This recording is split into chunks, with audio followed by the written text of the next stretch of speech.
عبارت پڑھو. فصل المفعول ما هو ما يذكر بعد واو بمعنى مع لمصاحبة معمول الفعل نحو جاء البرد والجبات وجئت انا وزيدا اي مع الجبات ومع زيد فان كان الفعل لفظا وجاز العطف يجوز فيه الوجهان النسب والرفع نحو جئت انا وزيدا وزيد وان لم يجوز العطف تعين النسب نحو جئت وزيدا وان كان الفعل مفعول ماؤ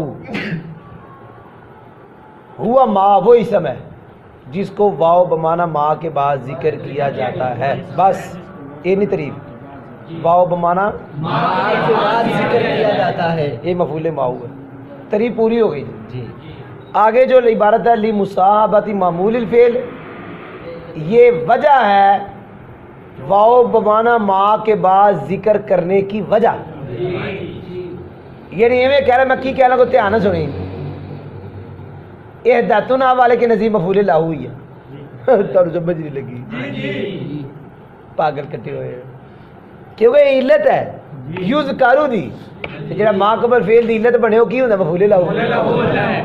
تے اے کیڑا ہی دھیان نہ سنائی، اے تحصیلی ہے فعل کے معمول کی مصابت کے لیے کی وجہ سے کے لیے، کیونکہ یہ معنی تاں اصل ہونا ہے جب واو معنی ما ہوے گی.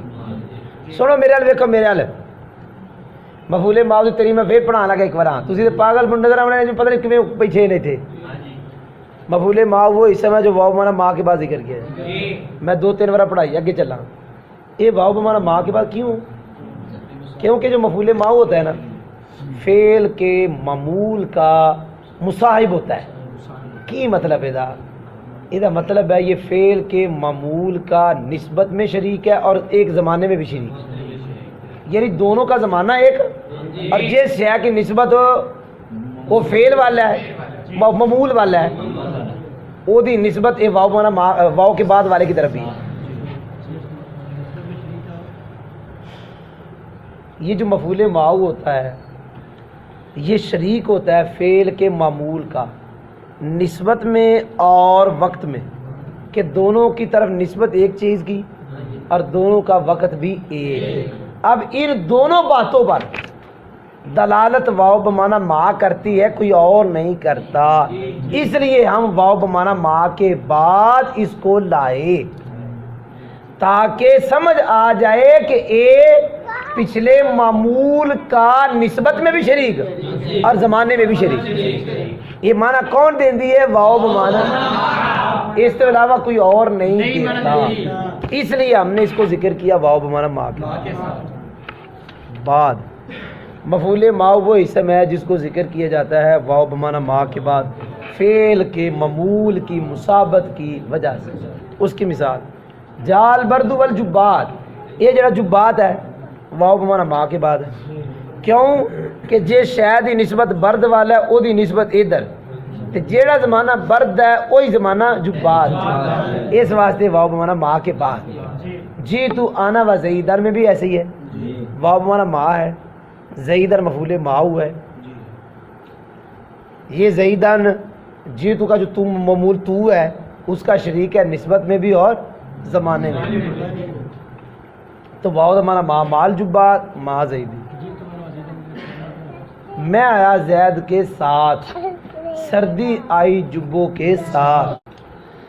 مفعول ماؤ جہاں بھی ہوگا وہاں فعل ہوگا، جہاں بھی نہیں چستی نہیں آ رہی نظر ہے. جہاں مفعول ماؤ ہوگا وہاں فعل ہوگا. فعل دو طرح کا ہے، لفظاً مانن. لفظاً جڑا نظر آئے، مانن جڑا سمجھ آئے، نظر نہ آئے سمجھ آئے. اگلا ہن سبق پڑھنے تو پہلا دو قاعدے ہیں. جب ضمیر مرفوع متصل پر کسی کا عطف کیا جائے تو مرفوع متصل کی تقید لانا منفصل کے ساتھ واجب. ایک قاعدہ ہو گیا. ضمیر مجرور متصل پر کسی کا عطف کیا جائے تو حرف جار کو لٹانا معطوف سے پہلے واجب. ضرب تو ضمیر مرفوع متصل یہ تے تسی عطف کرنا زید دا تے نال آنا کہنا پینا اے نہیں زید دا یہ تے عطف نہیں جے ہوگا. اے ہی قاعدہ تیرے تو چاہیے پہلا سمجھ آندا لیکن میں مثال نہ سمجھایا ہی تیری سستی رو ویکھ کے. میں نہ کہ طریقے نہ دور ہو جائے لیکن ہونی نہیں ہو یہ شوق نہ دور ہوندی ہے زید دا عطف ہے تو تے کیڑی ضمیر ہے تے ہن آنا وچ کہنا پینا ہے اگر نہ عطف نہیں جے ہونا مررتو بیکا اگے زید ایدا عطف کرنا کاف دے تے نہیں جے ہونا جنی دیر اے نہیں کہنا اے جی کہہ چلو جی جتے مفعول ماؤ ہوئے گا پیچھے فعل ضرور ہوئے گا چاہے نظر آوے یا نہ لفظن ہوئے مانن ہوئے اگر فعل ہوئے لفظن فعل ہوئے پھر مفعول ماؤ کا عطف اس فعل کے معمول پر کیونکہ جتے مفعول ماؤ ہونا ہے پیچھے فعل بھی ہونا ہے پیچھے او دا ایک معمول بھی ہونا ہے جیدہ یہ شریک ہے او جتے مفعول ماؤ ہوئے گا فعل ہوئے گا کہ نہیں پھر او دا معمول بھی ہوئے گا جیدہ انہیں شریک ہونا ہے ہون ایدہ عطف اب مفعول ماؤ دا فعل کے معمول پر جائز ہے یا نہیں مفعول ماؤ کا عطف مفعول فعل کے معمول پر جائز ہے نہیں ہے میں پڑھ لگا مثال جیتو آنا و زیدن یہ مفعول ماؤ جے میں زید کے ساتھ آیا لیکن دسو ادا عطف تو تے جائز ہے کہ نہیں چلا نہیں جائز آنا تو پھر آئے تو پھر جائز تب لکھا نہیں ہوا لکھا ہوا ہے کہ نہیں جائز ہے تو یہاں پر دو ترکیبیں جائز ہے ان مفعول ماؤ بناؤ تب جائز عطف کرو تب جائز لیکن ترجمہ وہی کرنا ہے جیڑی ترکیب پڑھو جی تو آنا وزئی دن تے ترجمہ عطف والا کرو نہیں ہاں جی تو آنا وزئی دون ہن ترجمہ مفعول ماؤ والا نہیں جی تو آنا وزئی دن ہن عطف نہیں ہویا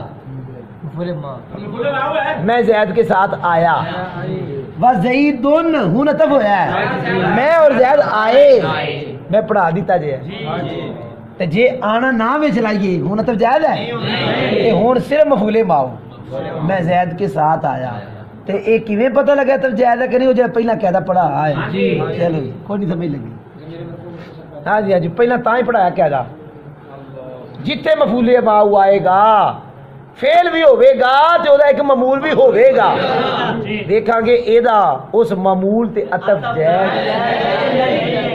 جائز ہے تے دو ہی صورتاں نہیں جائز تے پھر مفعول ماؤ لیکن یہ اودی گل ہے جدوں فعل لفظن ہوے اگر فعل مانن ہوے فعل مانن ہوندا ہے نظر نہ آئے سمجھ آئے فعل مانن پھر مفعول ماؤ ادا عطف ما قبل معمول پر جائز ہے کہ نہیں یاد رکھو اے ظاہر دا ظاہر تے عطف کرنا ہوئے تے کوئی شے شرط نہیں کی میں کیا ہے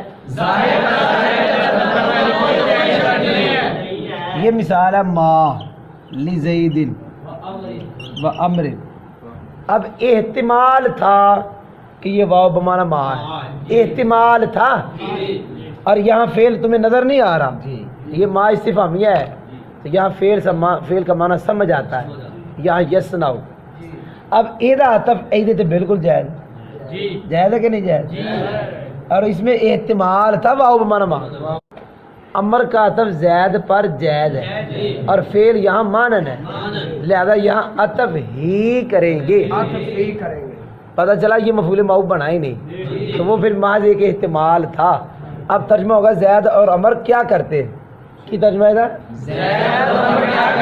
یہ تے عطف ہی کیتا ہے کی کیتا ہے اور اگر عطف جائز نہ ہو تو نصب ہی پڑھیں گے پھر مفعول ماؤ ہی بنے گا مالکا وزیدن اب زید کا عطف کاف پہ جائز نہیں کیونکہ قاعدہ پڑھا ہے حرف جار نہیں لگا اب یہ مفعول ماؤ تو زید کے ساتھ کیا کرتا ہے وما شانو کا وامرن اس امر دا کاف تے عطف جائز نہیں کیونکہ کاف ضمیر مجرور ہے اور امر ضمیر مجرور امر دا عطف ہوتے نہیں جائز کیونکہ حرف جار کا اعادہ نہیں اصدام ہی نہیں نہ شان پہ جائز نہیں پھر معنی خراب ہو جائے گا مقصد اس کا پوچھنا تھا حالت اب مقصد ہوگا تیری حالت کیسی اور امر کیسا حالانکہ دونوں کی حالت پوچھ رہی تھی، تیری حالت امر کے ساتھ کیسی؟ اب شان پہ کر سکتے ہیں لیکن معنی خراب ہو جائے گا، اس لیے ہم نے شان پر بھی نہیں کرنا۔ تو میں نے بتا دیا یہاں معنی ہے ما تصنعو یا یصنعو۔ اوپر دیکھو، اگر فعل لفظن ہو، اگر اور عطف جائز تو اس مفعول معه میں دو وجہ جائز ہوگی، ان میں سے پہلی نصب ہے اور ان میں سے دوسری دفعہ ہے۔ اس کی مثال جیت انا و زیدن و زید کی مثل میں ہے، اور اگر تو نصب معین ہوگا جیت و زید، اور اگر فعل مانن ہو اور عطف جائز ہو تو عطف معین ہوگا، اس کی مثال مال زیدن و امر، اور اگر عطف جائز نہ ہو تو نصب معین ہوگا ما لک و زیدن و ما شانک و امر۔ آخر میں معنی بیان کرتا ہے کہ معنی ہے ما تصنعو، لیکن یہ کس کا ہے؟ ما لاکا کا۔ سمجھ نہیں آئی؟ یہ ما شانو کا معنی نہیں ہے، ما لاکا کا معنی ہے، جہاں مخاطب کی ضمیر ہے۔ مال زیدن و امر میں معنی ہے ما یصنعو، اور ما شانک میں معنی ما یصنعو۔